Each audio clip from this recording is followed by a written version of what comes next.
In this video, we are going to study about the second normal form. Second normal form.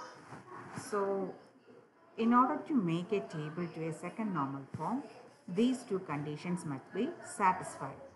The first one is the table must be in first normal form. The second condition is all the non-key attributes that should be fully functional depend on primary key. So these are the two properties of a second normal form. So if there is a question, suppose a table is given, and if you want to check whether the table is in second normal form or not, we have to check these two conditions. What is the first condition? The first condition is that the table must be in the first normal form. That means all the attributes must be atomic. And the second condition is that inside the table there will be non-key attributes, that is the attributes which are not primary key attributes. So those attributes must be fully functionally depend on primary key. So we will study some of the points before explaining the concept of second normal form. First point is, what is the meaning of a dependency? So how can you say that inside the table there are some attributes are depends on another attributes? So here for that, consider this example table. This is a student table which contains these five columns. The first one is student ID, student name, register number, branch and address. So suppose that student ID is the primary key for this table. That means that if you want to select any particular row of this table, this field is enough. For example, if you want to take the details of student ID 11, so it is unique one. That means student ID 11, only one student with the student ID 11. So we know that if the particular, if you are selecting, if you want to know the details about roll number or student ID 11, we will get this second row. Okay. So in this table, we considered a student table with these attributes, and suppose student ID is the primary key. That means using the student ID, we can uniquely identify each and every row inside this table. For some tables, we can also create primary key which may consist of more than one attribute. So which is also called a composite key. Composite key means a combination of two or more attributes can be set as a primary key, that is to uniquely identify a row inside a table. So if you consider this example, if you consider the table we already studied, we can say that all other columns, okay, if any column depends on the student ID, then we can say that that particular attribute is functionally dependent on the primary key student ID. For example, if you take the name attribute, if you take the register number attribute, branch attribute or address attribute, all these attributes functionally depend on student ID, because if you see, take the branch of roll number or student ID 10, that means take the branch means this combination student ID 10, so we will select this row. Branch, so we will select this combination. So this what will be the value? That will be CSE, computer science. Take the address of student ID 11. That means student ID 11 means this row will be selected and the address is Gujarat. So here if you take each and every attribute of this table, using the student ID, you can uniquely identify each and every attribute of this table. That means all other attributes other than the primary key functionally depends on the primary key of this table, that is the student ID. Suppose we can consider the second concept, that is called partial dependency. So I think now the meaning of dependency is clear. So if we can say that any attribute which is other than the primary key depends on the primary key of this table, that is the meaning of dependency. So this dependency is called functional dependency. So here name, register number, branch, address, all these attributes individually depends on the student ID. That means that each of these attributes functionally depend on the primary key student ID of this table. The second concept we have to study is what is the meaning of a partial dependency. So for that, consider these two examples also. That is, the first table is the subject table, which contains the ID of each subject and the subject name. So that means one is the subject ID for Java, 2 is the subject ID for C++, 3 is the subject ID for PHP. And suppose that subject ID is the primary key for this table. That means the subject name can be uniquely identified by using the subject ID. So the subject name functionally depends on this primary key subject ID. And now we can consider one more table, that is called the score table, and let the score table contains these attributes. That is, this table is mainly, suppose this table is used to find out the score of a particular student on a particular subject. So here suppose we have the attributes score ID, student ID, subject ID, marks and teacher. And let it be teacher name is also there inside the score table. Okay, so we can add one more attribute to this table, that is the teacher name. And here suppose we are selecting, so here we are considering, for this table we are considering a composite key. Composite key means suppose the student ID and subject ID combination makes the primary key for this table. When we considered all the previous tables, only one field was set as the primary key, that is student ID alone is the primary key. For the subject table, subject ID alone is the primary key. But here suppose we are considering its combination. The combination of student ID and subject ID is making the primary key for this table, which is also called as composite key. Composite key means it is a set of combination of two or more attributes which can be used to uniquely identify a column inside this or row inside this table. Okay, so if you consider this one, we can consider some example. We know that the score table, as I said, the score table it is mainly used to calculate the score of a particular student or the marks obtained by a particular student in a particular subject. And here, as I said, two attributes are a combination of attributes. Here the subject ID and the student ID is setting as the primary key. So which is also called the composite key or a candidate key. Now we have to study the point of partial dependency. Partial dependency means here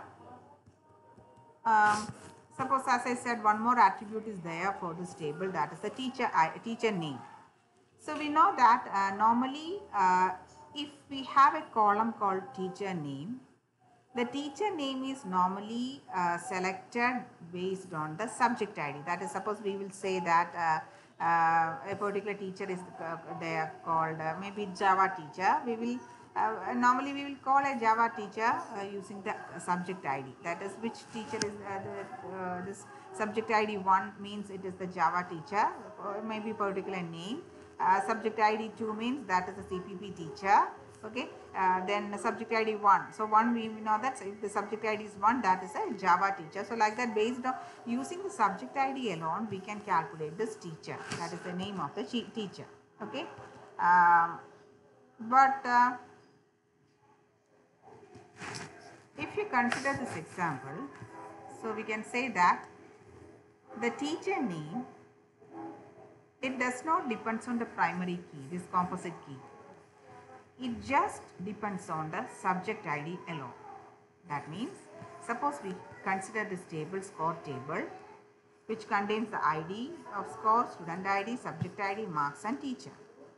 And suppose we are setting the primary key as the combination of student ID and subject ID. That is, this combination we are setting as the primary key. So normally if this is the primary key, its combination will specify uniquely each and every row inside this table. But for this example, we know that normally a teacher name depends on the subject ID alone. That is, this teacher name depends on a subset of the primary key, because for this table we said that The student ID, subject ID combination is the primary key, but this teacher name depends on the subject ID alone. That is only one part of the primary key. This teacher name depends on only one part of the primary key. That is called a partial dependency. Partial dependency means that this is the actual meaning of partial dependency. The partial dependency means if an attribute in a table depends only on a part of the primary key, not the whole key. So here we can see that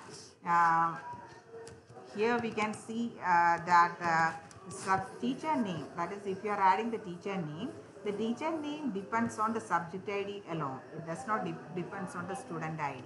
That is, this teacher name attribute depends on a part of the primary key, that is called the subject ID. So that is the meaning of the partial key. Partial key means, this is the definition for a partial key. If any attribute of it in this table depends on a part of the primary key, then we can say that it is a partial key. Okay. So in this example, the teacher name is a column which actually depends on the subject ID alone. It does not depends on the student ID. Okay. So how can you remove the partial dependency? So if you want to make a table, so we already said that what are the two conditions of second normal form. The first condition is that the table must be in the 1NF.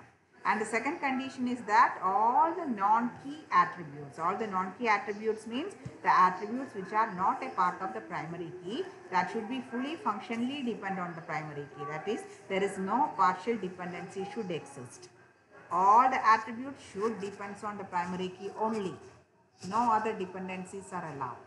So we can say the concept of 2NF in different words. There are different ideas can be there which can be used to mean this point, the second point. So what is the meaning of the second point? Second point means that there is no partial dependency. No partial dependency means all other non-key attribute. Non-key attribute means the attributes which are not a primary key. So inside the table there will be only some attribute which are set as the primary key. Other attributes are called non-key attributes. That is the attributes which are not a part of the primary key. So those attributes should completely depends on the primary key alone. Not the there should not be any partial dependency that should exist in if the table is in second normal form. So we know that this table, score table, is not in 2NF because here the teacher attribute depends on the subject ID alone. So there exists a partial dependency between the teacher and the subject ID. So if you want to make it to a 2NF, we have to avoid this partial dependency. We have to make all the attributes should depends on all the non-key attributes should depends on the primary key.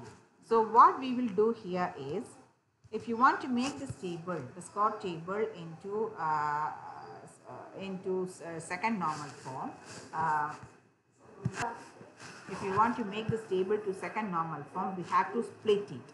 That is, we said that the teacher name depends on the subject ID alone. Okay, so we will make the subject ID, subject name and teacher in one table. That its meaning is that the teacher actually depends on, whenever we are specifying about a teacher, we will normally specify the teacher with the subject. That is, Java teacher means the teacher is taking the subject Java and she will have a particular ID. So this combination, so all the combinations about the, that is the information regarding the teacher will be stored in one table. That includes the subject ID, the subject and the name of the teacher. And all other attributes can be set as set in another table. That is the score ID, student ID, subject ID, marks. We know that if you want to calculate the mark, if you want to find the mark of a particular student, normally we will specify the mark based on particular subject. So subject ID is needed then for a particular student. Okay. For example, if Anju is a student, if we want to, suppose she has the student ID 10. Okay, then if you want to find the total mark of any particular subject, which all informations are needed, first of all the student ID is needed, that will specify which student, then which subject mark is needed. So subject ID is needed, then mark will be specified. So we can set this as the primary key, this combination as the primary key. Okay. So this is there are different ways are there for removing. In order to make this table into second normal form, there are different solutions are there. This is only one of the solutions. So here we are making this table into 2NF, and one solution for solving this one is all the teacher along with the subject name and subject ID will be included in as one table, and the second one is all other attributes other than the teacher name and subject name will be taken as another table. So our main aim here is we will have to remove the teacher name from this core table, because teacher name is showing a partial dependency. So we are just removing that attribute from that table, and in order to specify the teacher name, teacher table, since it partially depends on the attribute subject ID alone, we can take the subject ID and subject name, teacher name in one table, and all other attributes in another table.